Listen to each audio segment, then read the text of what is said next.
I have nothing more to say on this matter. Imani had endured whispers, videos, and threats.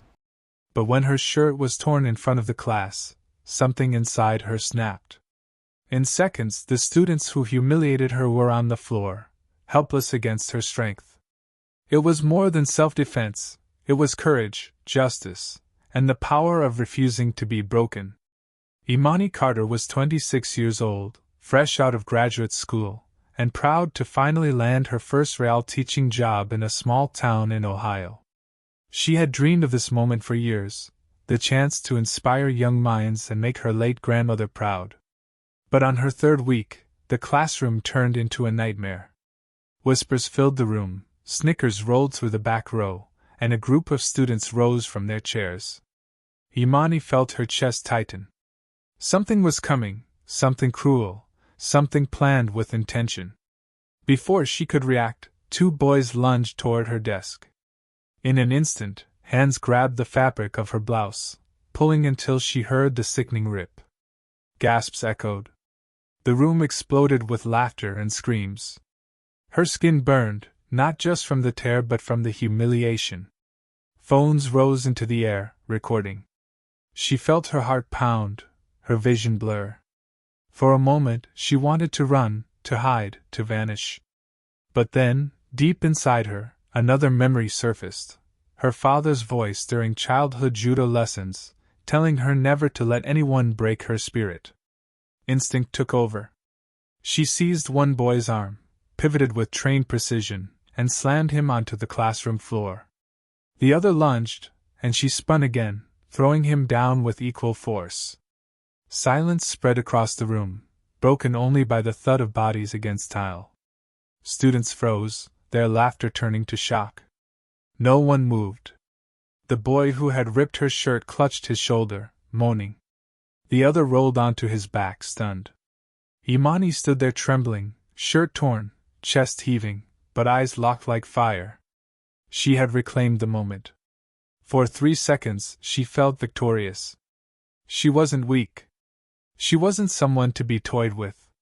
She had shown them the strength buried inside her. And yet, as quickly as the power came, a new fear arrived. What would the world see in those videos? The door burst open, and the principal stormed in, his face red with fury. His eyes swept over the scene, two boys groaning on the floor, desks overturned, Imani standing with a torn shirt and fists clenched. The entire room held its breath, waiting for his words. He opened his mouth, his voice sharp as a knife, ready to cut through the silence. Students pointed, cameras still rolling. The weight of judgment hung in the air. Imani's chest ached, knowing this moment would decide everything. Her job, her future, maybe even her freedom. The principal's eyes locked on her, not the boys. And in that instant, Imani realized something terrifying. She wasn't about to be seen as the victim. She was about to be painted as the problem. The fear was suffocating. Then his voice thundered. "What have you done?" Imani Carter had come to this small Ohio town with hope packed in her suitcase. She was raised by a single mother who worked double shifts at the hospital, who taught her that education was the only way to break free from generations of struggle. Imani believed it. From the first day, though, the stares were obvious. Parents glanced at her dark skin, her braids, her age. Students whispered, smirked, and tested her. She thought it was normal first-year nerves, but soon the patterns became too clear to ignore. It wasn't just resistance. It was hostility. She told herself she could handle it. After all, she had survived worse. In college, she worked 2 jobs while finishing her degree. She faced professors who doubted her and classmates who dismissed her. She pushed through every obstacle because her dream of teaching mattered more than pain. But in this town, the walls felt heavier. Even her neighbors rarely spoke beyond polite nods. On her second week, she overheard students mocking her accent, though she was born in Cleveland. Another day, she saw them scribbling jokes about her on the whiteboard before class began. She tried to smile, to be kind, to show patience. She corrected them gently, praised their small victories, and stayed late to plan creative lessons. But the kindness only seemed to fuel more rebellion. They sensed weakness in her warmth and mistook it for surrender. She felt trapped. Then came the moment she couldn't ignore. As she stood outside her classroom one morning, she caught a group of boys whispering. "We'll show her," one said. "She thinks she's better than us." Another laughed. They scattered when she appeared, but their voices lingered in her mind. Imani pushed forward that day, acting strong. She called her mother that night, whispering her fears through tears. Her mother told her to pray, to stay brave, to remember she carried the strength of generations inside her. Imani listened, but doubt clung to her like a shadow. Every night she replayed the moments in her mind. The whispers, the smirks, the feeling of walking into a room where no one wanted her there. She told herself she could endure it, that all teachers struggled at first. But deep inside she knew this was different. That night, lying in bed, she opened her laptop. Notifications blinked. She clicked one, and froze. A picture of her in class, edited with cruel words plastered across it, mocking her body and her race. Her heart dropped. Students had turned her into a meme for the town to see. Her hands trembled as she stared at the glowing screen. The humiliation felt sharper than any insult in the hallway. And for the first time, she wondered if her dream of teaching had been a mistake. Tears slid down her cheeks as she whispered, "Why me?" But the worst was yet to come. Imani drove home after that discovery, her chest heavy with shame. She sat in her car for almost an hour, staring at the dark street, afraid to face the silence of her apartment. The meme wasn't just a cruel joke. It was a public declaration of war against her. That night she called her mother again. Her mother's voice was warm but firm, reminding her of the struggles she had endured when Imani was young. Their family had lived through whispered slurs, denied promotions, and doors slammed in their faces. They had survived, and survival was in Imani's blood. But Imani wanted more than survival. She wanted respect. She wanted dignity. And as her mother spoke about resilience, her thoughts drifted to her father, a man who had walked out when she was 12. He had left behind only fragments of memory, judo lessons in the backyard, broken promises. She hung up the phone and stared at the ceiling. Every crack in the plaster seemed to whisper failure. She thought about quitting, about packing her bags and returning to Cleveland. But then she remembered her younger brother, still in high school, still watching her every move. She couldn't fail. The next day, she walked into the school building with her chin lifted, but inside she shook. Students stared at her as if she were a circus act. Whispers followed her down the hall. She pretended not to hear, but their laughter echoed in her ears like gunshots. In the teacher's lounge, she tried to act normal. She poured coffee and sat alone. Most teachers avoided eye contact, though one older woman gave her a soft smile. For a brief moment, warmth flickered. But then, the bell rang, and reality returned. Imani walked into her classroom, bracing herself. On her desk sat a folded paper. She opened it carefully. The words sliced like a knife. "Go back where you came from." She crumpled it, shoved it in her pocket, and forced herself to begin the lesson. Her voice trembled, but she didn't let the tears fall. When she got home, she opened her laptop again. Another notification appeared. Her stomach dropped. It was another cruel edit, this time mocking her torn shoes and her hair. It spread quickly, shared by dozens of accounts. The message was clear: they wanted her gone. That night, Imani sat in the dark, staring at her reflection in the window. She felt invisible and exposed at the same time. For every dream she had chased, the world seemed eager to crush it. She clenched her fists and whispered to herself, "I will not break." The next morning, her phone buzzed with a text from an unknown number. Just 4 words. "It's only the start." The following week brought more battles. At the PTA meeting, Imani stood before a crowd of parents whose eyes cut sharper than any blade. They questioned her degree, her experience, even her right to stand at the front of a classroom. Each question dripped with doubt and silent accusation. She answered calmly, her voice steady, though her hands trembled under the table. She spoke of her training, her passion, her belief in every child's potential. But behind the polite nods, she saw skepticism. They didn't want her words. They wanted a reason to remove her. One father stood, his voice booming, demanding proof she was qualified. A mother whispered loudly that their kids weren't learning. Imani swallowed hard, forcing herself to smile. She reminded herself that her grandmother had faced worse, and yet still stood tall. She would not let them see her break. After the meeting, she retreated to the teacher's lounge. She sat at a table, exhausted, staring at her untouched coffee. Then, a kind voice broke the silence. It was Mrs. Whitman, an older teacher who had taught in the district for 30 years. She told Imani she was proud of her. That small encouragement felt like sunlight breaking through heavy clouds. For the first time in weeks, Imani felt less alone. She clung to the words, letting them carry her through the rest of the day. But deep down, she knew the battle was far from over. Later that afternoon, as she returned to her classroom, she noticed something off. The hallway was unusually quiet. Her stomach tightened.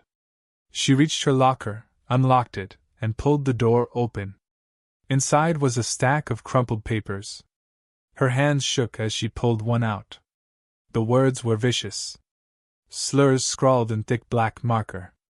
Not wanted here. Go home. You don't belong. Each paper was another cut, another attempt to break her spirit. She stuffed them into her bag, her chest aching, her throat burning with unspoken pain. She walked into her classroom and tried to carry on as if nothing happened. But the students' eyes followed her every move, some filled with mockery, others with silent judgment. Her lesson stumbled, her words felt heavy, and she could feel herself unraveling. That night, she lay awake, staring at the ceiling, clutching one of the hateful notes. She wondered if she should show the principal, if it would even matter. She imagined his stern eyes, his dismissive tone. She feared he would see her as weak, not wrong. The next morning, she opened her email before class. At the top of her inbox sat a new message, bold and cruel. The subject line read, "Leave before it's too late." Imani tried to push through the week, but the darkness followed her everywhere. And then, something unexpected happened. She met Caleb. He was a fellow teacher, tall and charming, with a smile that carried warmth. He seemed genuinely interested, and for the first time in weeks, she felt noticed. He asked about her background, her hobbies, her favorite books. She found herself laughing, a sound she had almost forgotten.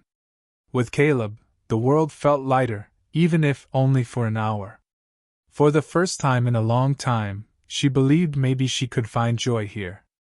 They started eating lunch together, sharing stories about childhood, about teaching struggles.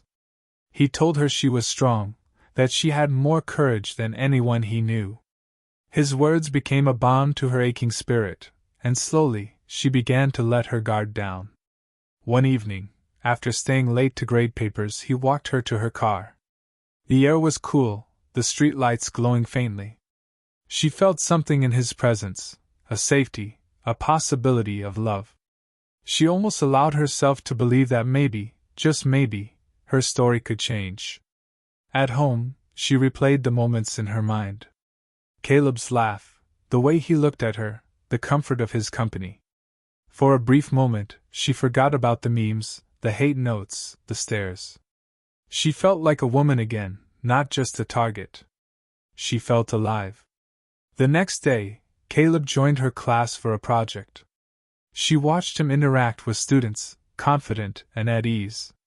She admired his grace, his ability to control the room. For the first time, she thought about the future, not as a battlefield, but as a path she could walk with someone. but joy has sharp edges. Later that afternoon, as she passed the teacher's lounge, she heard laughter. She slowed her steps, curiosity pulling her closer. The sound of Caleb's voice rose above the others. He was laughing. And then she heard her name. Her heart froze. She pressed against the wall, listening.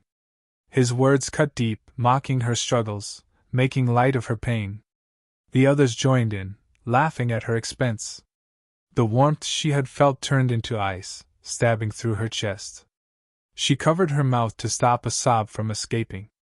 In that moment, she realized the cruelest betrayal wasn't from students or strangers. It was from someone she had allowed into her fragile heart. Someone she trusted enough to believe in. The laughter behind that door shattered something inside her that might never be repaired. She staggered away from the lounge, her legs trembling, vision blurred with tears. Every step felt heavy, every breath like glass. And just when she thought she couldn't feel more broken, she heard a voice behind her. It was Caleb, calling her name. The call came at night, when Imani was still reeling from Caleb's betrayal. A harsh voice on the line informed her that her younger brother, Darius, had been arrested. Her body went numb. The small flame of hope she had left flickered out in an instant. Darkness tightened around her. She drove through the night, the roads blurring with streaks of rain.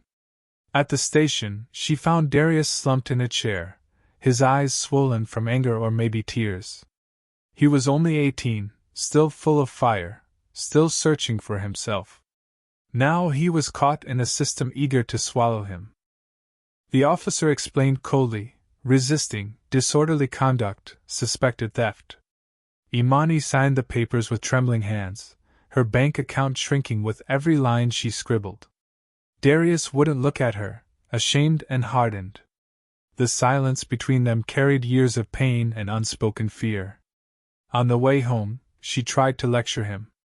She begged him to understand that the world wasn't fair, that he couldn't give them reasons to chain him down. But he snapped back, telling her she didn't know what it was like, that her degrees and her job shielded her.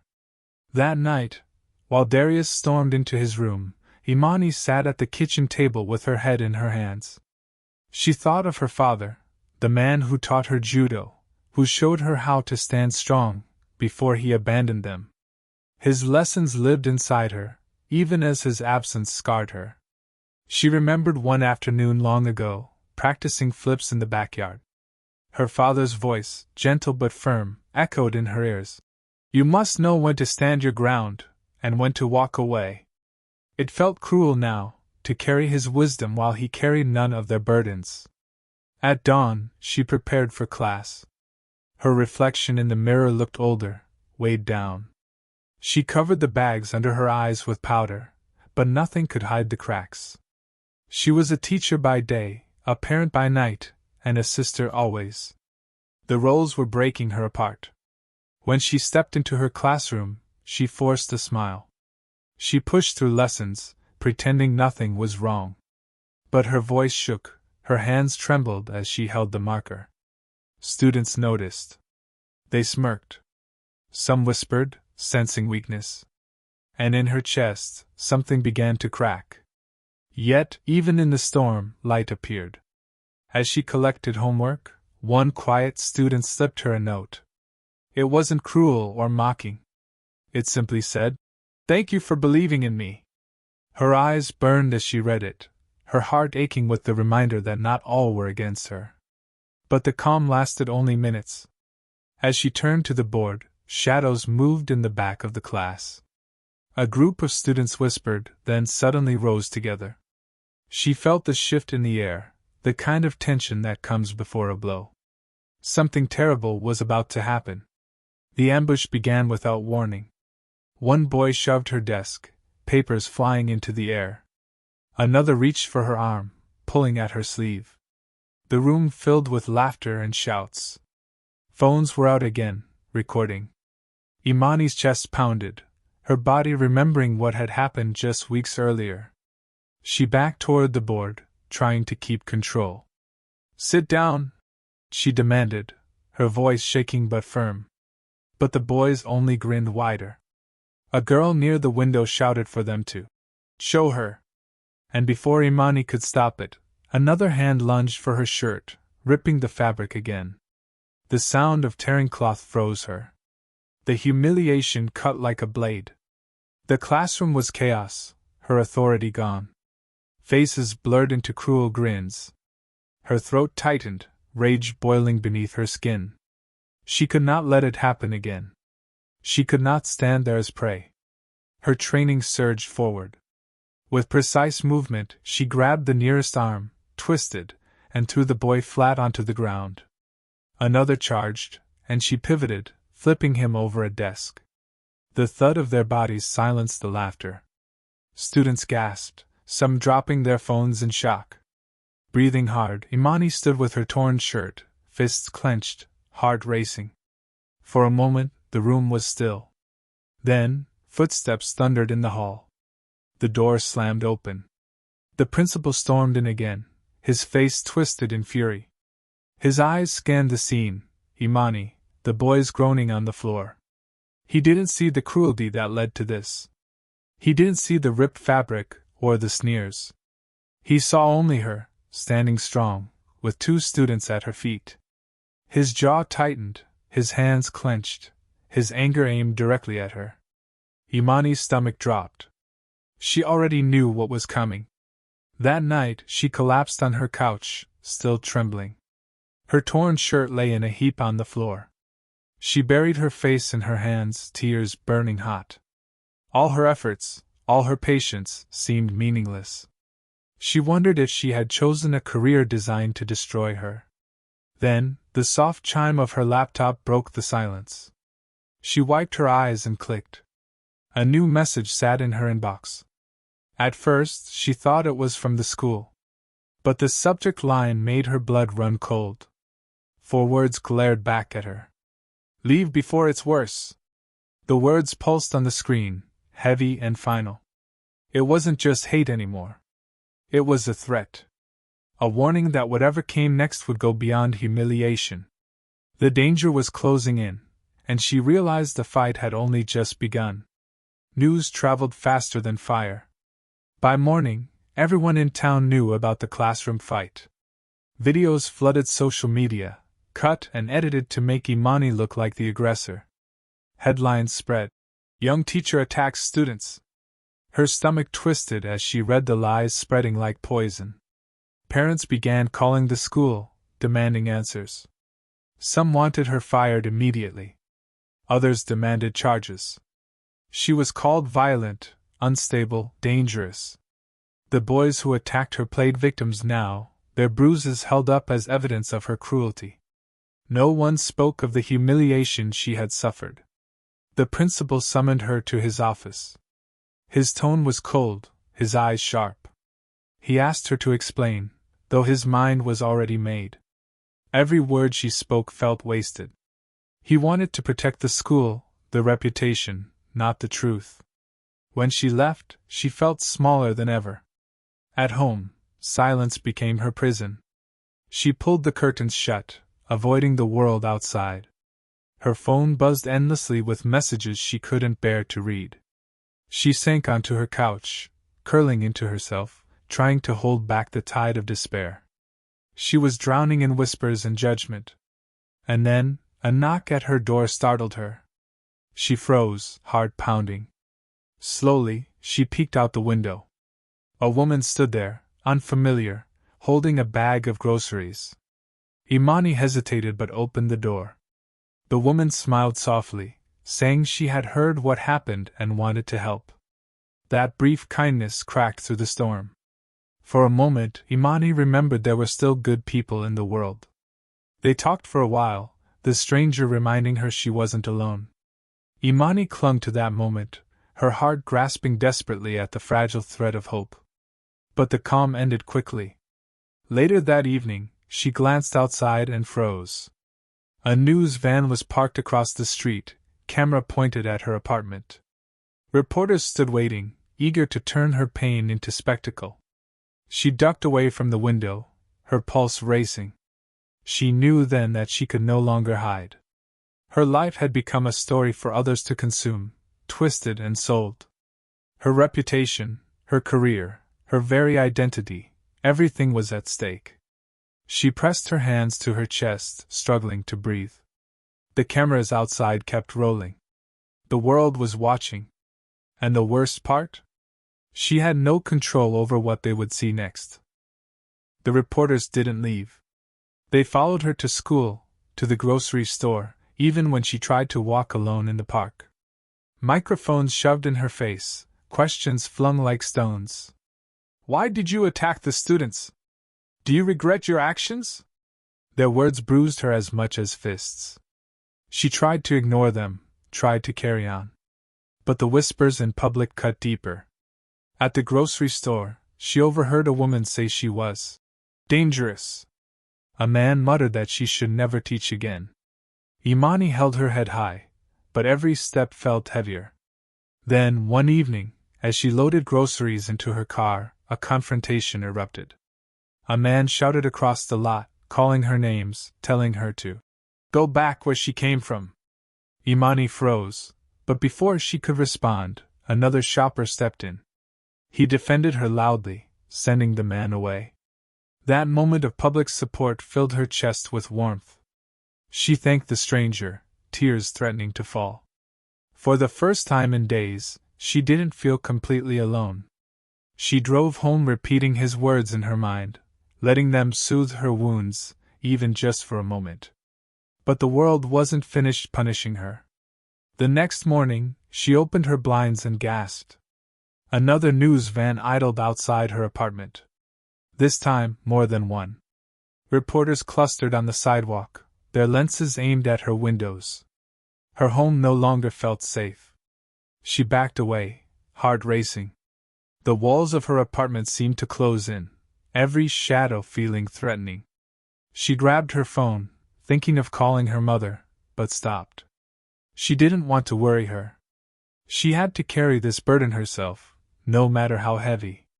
Later that day, she slipped out the back door, hoodie pulled over her head, hoping to escape unseen. But the moment she stepped onto the street, cameras swarmed. Questions poured in, flashes blinded her, microphones pressed close. She pushed through, her chest tightening, panic clawing at her. Back inside, she collapsed on the floor, gasping for air. The cameras, the lights, the voices, they followed her even in silence. She felt trapped, hunted, stripped of dignity. Her story wasn't her own anymore. She was a character in someone else's narrative.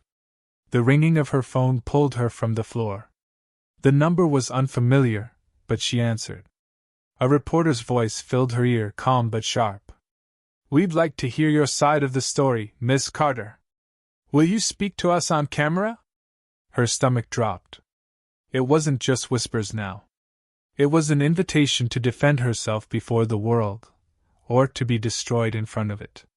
The interview was a trap, though Imani didn't know it until she was already seated under the hot lights.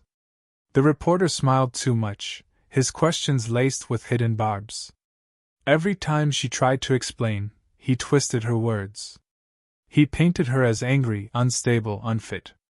Clips of the interview aired that night, edited to make her look cold and defensive. Social media erupted. Some called her a disgrace. Others said she should be fired immediately. Her stomach churned as she watched herself on screen, realizing how powerless she was against the narrative being built. At home, she shut off the TV and curled on the couch. The silence pressed heavy against her chest. Her phone buzzed endlessly with messages, but she ignored them all. She felt smaller than she ever had before, a woman erased by lies. Then, her mother called. Imani answered, her voice breaking. Her mother's words poured through the phone like medicine, reminding her of faith, of strength, of dignity. She prayed over Imani, telling her that storms always pass, and that no amount of hate could erase her truth. Imani clutched the phone, sobbing quietly. For a moment she felt the warmth of her family wrap around her like a blanket. She breathed deeper, remembering that her story was not over. that she had more fight left in her than the world wanted to admit. Days later, she received a letter from the Board of Education. Her hands shook as she tore it open. The words inside stole the air from her lungs. An emergency hearing had been scheduled to decide her fate at the school. The date was only a week away. She sat at her kitchen table, staring at the letter. The walls seemed to close in. Every hateful word, every threat, every whisper led to this moment. It wasn't just her job at stake, it was her name, her dignity, her very future. She thought of her students, the few who still looked at her with hope. She thought of her brother, of her mother, of the generations behind her who had endured so much more. She couldn't let them silence her. Not like this. The night before the hearing, she stood before her mirror. Her eyes were swollen from tears, but behind them burned fire. She wasn't sure if she would win, but she knew she would fight. She whispered to herself, "They will hear me." But when she stepped into the boardroom, her stomach dropped. The faces waiting for her were not just strangers. They were the same ones who had doubted her from the beginning, now holding the power to erase her. The boardroom smelled of polished wood and tension. Imani's heels clicked against the floor as she walked in, her hands trembling slightly. Every chair faced her, every gaze sharp, judging. She felt the weight of the town pressing down, like centuries of whispers and expectation wrapped around her. The chairperson, a gray-haired man with piercing eyes, began the session with a cold, formal tone. He laid out the complaints, the videos, the allegations. Each word was a hammer against her chest, threatening to shatter the fragile armor she had built over weeks. She straightened, inhaled, and spoke clearly. She recounted the events, the humiliation, the threats, the ripped shirt. She spoke of her training, her discipline, her desire to protect students, not harm them. She felt her voice falter once, but she caught herself, eyes blazing. Some members whispered among themselves, skeptical. Others nodded, scribbling notes. Imani realized quickly that truth alone wouldn't protect her. She needed conviction, courage, a way to force them to see her as more than a headline. Her mind raced. She remembered her grandmother, who had raised her on stories of courage and survival. "Stand like a tree, Imani. Bend if you must, but don't break," she had said. Those words fueled her. Her posture straightened, her eyes locked on the board. Then, a parent spoke out, voice cold and unforgiving. "We're paying for her to educate our children, and instead she attacks them?" His words echoed, twisted by selective memory. Imani felt her stomach drop. Misinterpretation was their weapon, and they wielded it expertly. She countered, describing the threats she endured, the fear, the humiliation. She told them about the notes, the social media attacks, the videos designed to destroy her reputation. The room went quiet. Some eyes softened, but the majority remained guarded. Her heart thudded, sweat prickling her temples. The fight was real, brutal, and public. She realized that winning meant more than proving her innocence. It meant reclaiming her life, her dignity, her power. Every student, every colleague, every stranger watching had a stake in this moment. A hand slammed the table, cutting through her thoughts. The chairperson's face was grim. "We'll consider your statement," he said, voice icy. "But there will be consequences." Imani's chest tightened. The word consequences carried threats she couldn't yet see. Outside the room, cameras flashed. Reporters waited, eager to twist every expression into scandal. Imani clenched her fists, preparing to face the storm. But just as she stepped into a hallway, her phone buzzed with a message she would never forget. 4 words blinked on the screen. "They're coming for you." Imani returned home, the warning gnawing at her nerves. She locked every door, double-checked the windows, and tried to convince herself she was safe. But the text had stirred something primal, a sense that her world was about to tip into chaos. She thought of Caleb, of the betrayal, and wondered if anyone could truly be trusted. The news vans outside her apartment had multiplied, cameras aiming through blinds. Every glance felt invasive, every shadow threatening. The city itself seemed hostile, waiting to pounce. Her phone buzzed again, a different number. A woman's voice whispered urgently, "Don't trust anyone. Meet me tonight. Downtown. Alone." Imani's stomach clenched. Desperate for help, she agreed, hoping she wasn't walking into a trap. The streets were slick with rain as she arrived. Neon signs reflected off puddles, casting distorted shapes around her. A figure emerged from the shadows. The woman handed her a folder, thick with photographs, videos, and notes. Imani's eyes widened. The contents revealed a conspiracy, deliberate efforts to ruin her. The files traced back to a group of parents, a few teachers, and even some students, all plotting to discredit her. Social media posts, fake complaints, staged videos. It was meticulous, cruel, and terrifying. Imani felt her chest tighten, fear and anger colliding violently. "This is why they're doing it," the woman said softly. "They can't accept someone like you teaching here. They want control. They want fear." Imani nodded, swallowing hard. Her blood boiled. Revenge was a dangerous thought, but the fire of justice flared within her. She left the meeting with a renewed determination.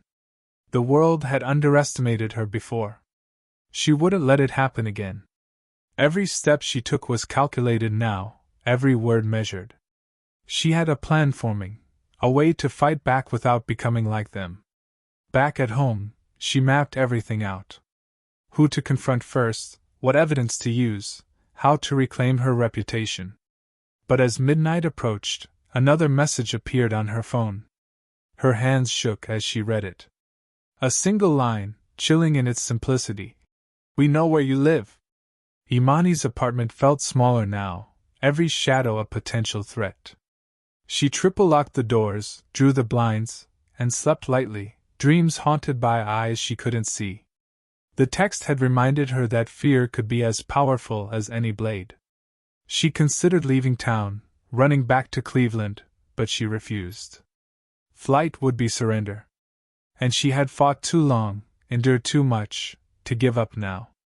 She was determined to reclaim her life, one step at a time.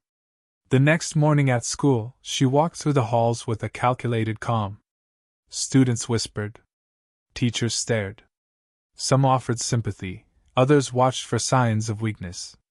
She held her head high, knowing that her presence alone challenged the narrative crafted against her. Caleb appeared again, smiling as if nothing had happened. Imani's heart clenched.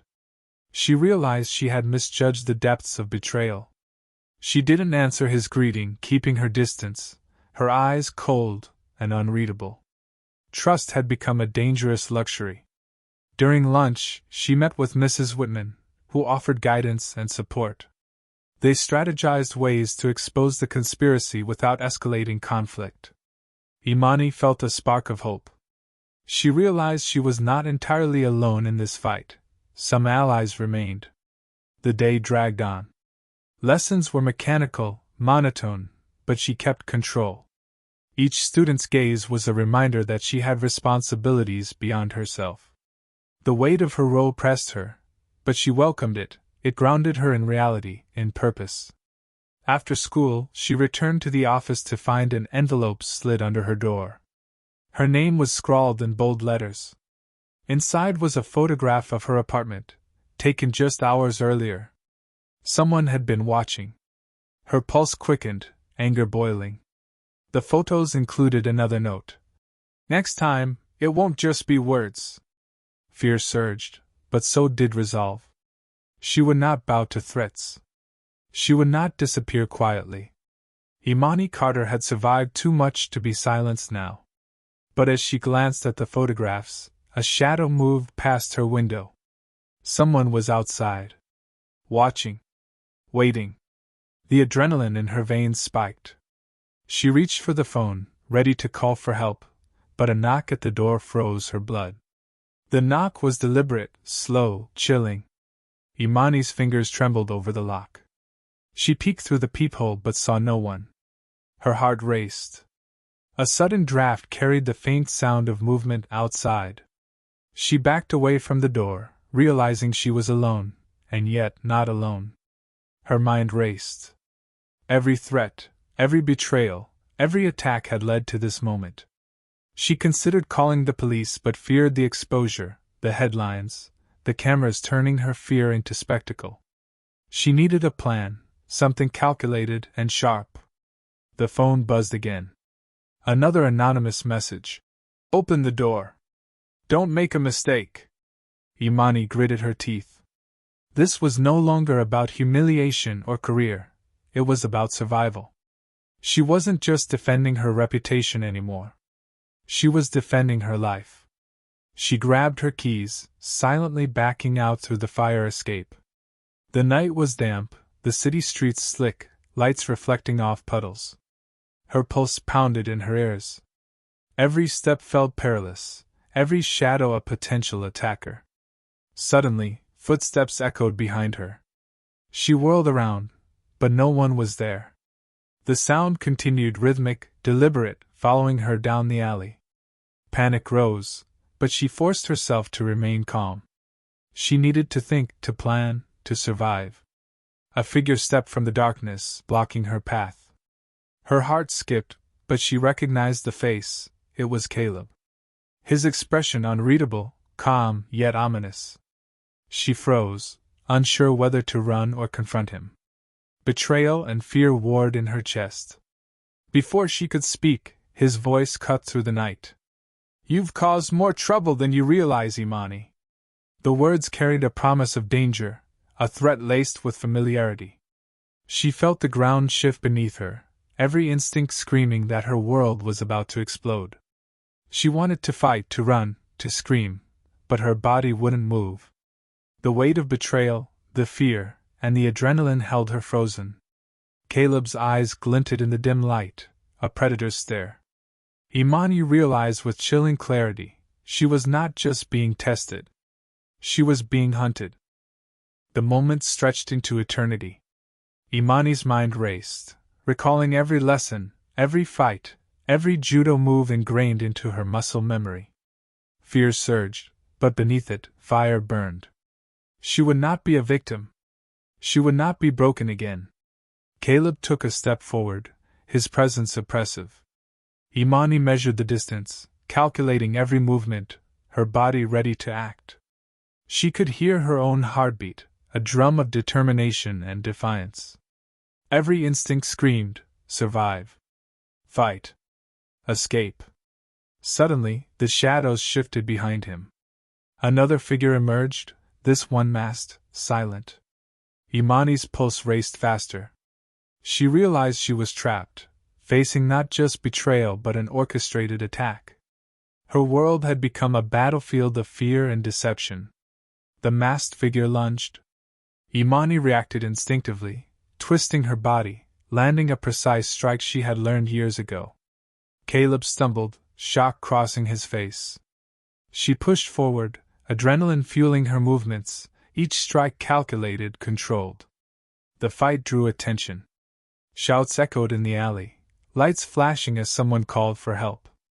Imani knew she had seconds to act before more interference arrived. She grabbed a discarded metal pipe, swinging with precision. The masked attacker faltered. Then, sirens wailed in the distance. The chaos pulled Caleb and the figure into retreat. Imani stood in the middle of the alley, chest heaving, soaked in sweat and rain. Her body ached, but she felt alive, empowered, unstoppable. She realized the battle wasn't over, but she had proven something crucial. No one could strip her of strength, courage, or will. Even in the face of betrayal, harassment, and danger, she could fight back. She was unbreakable. As police cars approached, lights flashing red and blue, Imani clenched her fists. She looked back at the shadows that had stalked her. Somewhere, Caleb was watching, planning. And she knew one truth: the fight was far from finished. A cold wind swept the alley, carrying a whispered message she couldn't ignore. Another text waiting on her phone. This isn't over, Imani. Not by a long shot. The night was thick with rain, the city streets slick and empty. Imani's pulse hammered as she navigated the alleyways, careful to stay out of view. Every shadow seemed alive, every sound amplified. The text she had received hours earlier burned in her mind. They're closer than you think. She thought of Caleb, the masked figure, the parents, the teachers, every single person who had orchestrated her nightmare. The betrayal ran deeper than she imagined, stretching through her workplace, her neighborhood, even social media. She was surrounded, hunted. Her only weapon was her own training, the discipline ingrained into her muscle memory. Years of judo, of controlled breathing, of precise movement, all converged in this one night. Fear fused with focus, panic melted into strategy. Suddenly, headlights swept over her. A car slowed nearby. Two men stepped out, blocking the alley. Imani's instincts screamed, fight. She ducked behind a dumpster, heart racing, as one of the men raised a phone, seemingly capturing her position. Then, an unexpected sound, a shout from above. A figure swung down from a fire escape, Mrs. Whitman. Go! Now! She yelled. Imani didn't hesitate. She sprinted toward the street, rain pouring over her, water soaking her clothes, blinding her, fueling adrenaline. The men pursued, but the city gave her cover. She ducked into a narrow side street, heart pounding, lungs burning. Every step was a gamble, every turn a calculated risk. She could feel eyes on her, feel the hatred trailing like a second skin. She reached the edge of the park. A phone buzzed again. Another message. You can't run forever. But Imani laughed, breath ragged, drenched, and exhausted. I'm not running. I'm surviving, she muttered. Her fists clenched, determination roaring through her veins. And then flash. A camera light, blinding and sudden. She froze.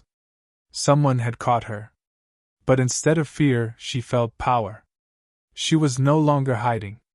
She was a force. The city was watching, and she would not disappear quietly. Morning broke, gray and heavy, but Imani refused to rest. She moved silently through the school, eyes scanning every hallway. The past weeks had taught her that trust was rare, and betrayal was often close. But she also learned that courage could be contagious. Her students whispered as she passed. Some avoided her gaze. A few, however, smiled, small gestures of hope. Imani remembered why she fought for them, for every quiet voice silenced by fear or cruelty. She was no longer just defending herself, she was defending their right to learn, to be safe. Then, a note slipped into her locker. No sender, no signature. Just words in crisp handwriting. Meet me at the old gym after school. Answers. Now. Imani's stomach twisted. This could be a trap. Or a chance. She had to take it. The gym was abandoned, dusty, echoing with the memories of games and practice. A figure waited inside Caleb. His face was calm, unnervingly so. You're stronger than I thought, he said. But this doesn't end tonight. Before she could respond, another shadow emerged, one of the masked figures. Imani's heart leapt, but fear no longer ruled her. She shifted, poised, ready to act. The first move would be hers. What happened next was lightning fast. She dodged, blocked, and used her opponent's momentum to throw him across the gym floor. Caleb lunged, but she sidestepped, forcing him into a wall. Every strike was precise, a culmination of years of preparation, anger, and survival instinct. Then the gym door slammed open. Lights, cameras, this time real journalists. They filmed, broadcast live. But Imani didn't flinch. She realized something. The world wasn't just watching her fail. It could see her fight back, her courage, her truth. As the final masked figure fell, Imani stood in the center, chest heaving, soaked with sweat. The room was quiet except for the hum of cameras. The students outside, the parents, the city, they were all witnesses. She had reclaimed her narrative. A final text appeared on her phone. Imani, you win. The days after were surreal. The footage from the gym went viral, but not the way her enemies wanted. Viewers saw her bravery, her strength, her restraint. She became a symbol of resilience, her story spreading across the country. She walked through the streets with newfound confidence. People nodded respectfully. Students whispered words of encouragement. Even colleagues approached her with apologies and recognition. The tides had shifted.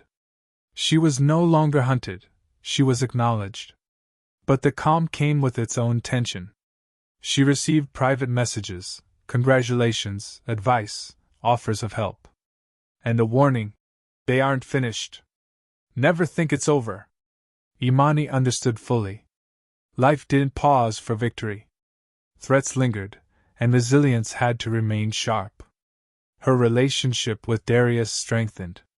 She guided him through the aftermath, teaching him lessons about trust, courage, and strategy. They laughed again, a brief moment of normalcy, before reality reminded them of the stakes still hanging overhead. Meanwhile, Caleb vanished. No one knew where he had gone. Imani kept her guard up, aware that this chapter wasn't fully closed.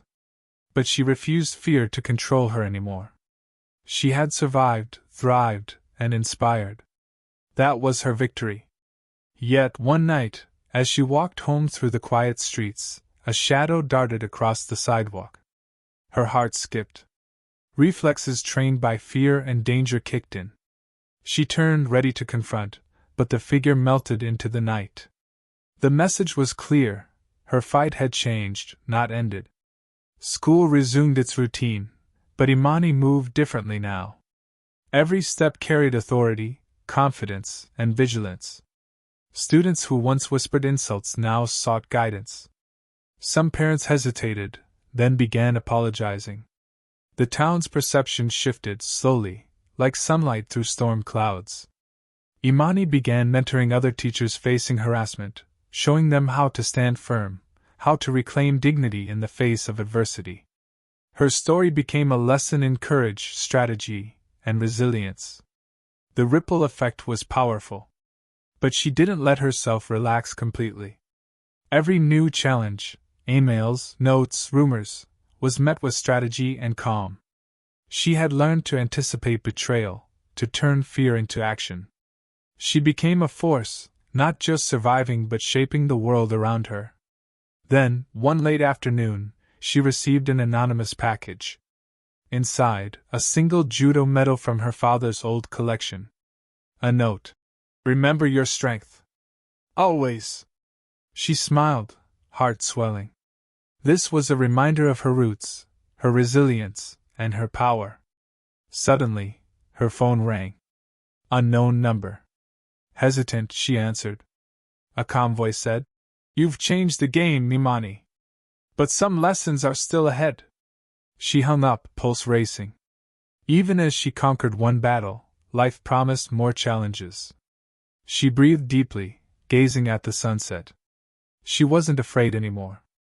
Every shadow, every threat, every betrayal had sharpened her. She was ready. The final day arrived. Imani walked into the classroom with her head held high, students buzzing quietly around her. Cameras from a news crew recorded the moment. But she ignored them. Today was about teaching, not spectacle. She spoke to her students about courage, about facing adversity without letting it define you. They listened, rapt, inspired. She shared her own story, carefully, teaching lessons of strength, empathy, and standing tall. Every word landed like a spark, igniting hope in small hearts. After class, she stepped outside. The townspeople watched, some curious, some awed. Caleb was gone for good, or at least, that's what she hoped. She had reclaimed her narrative, her life, and her dignity. Her phone buzzed one last time. A message: "Well done. You've survived, and more importantly, you've inspired." Imani smiled, feeling the weight lift from her chest. Victory wasn't just personal, it was communal. Her courage rippled through every life she touched. She turned to the camera crew, eyes steady, voice calm but powerful. No matter how hard the storm, stand tall. Protect your truth, fight for what's right, and never let anyone steal your strength. The screen fades to black. Text appears. If Imani's story inspired you, share it, and remember, strength and courage are contagious. Stand with those who face injustice, and never stay silent. Like, subscribe, and share to inspire courage in someone today.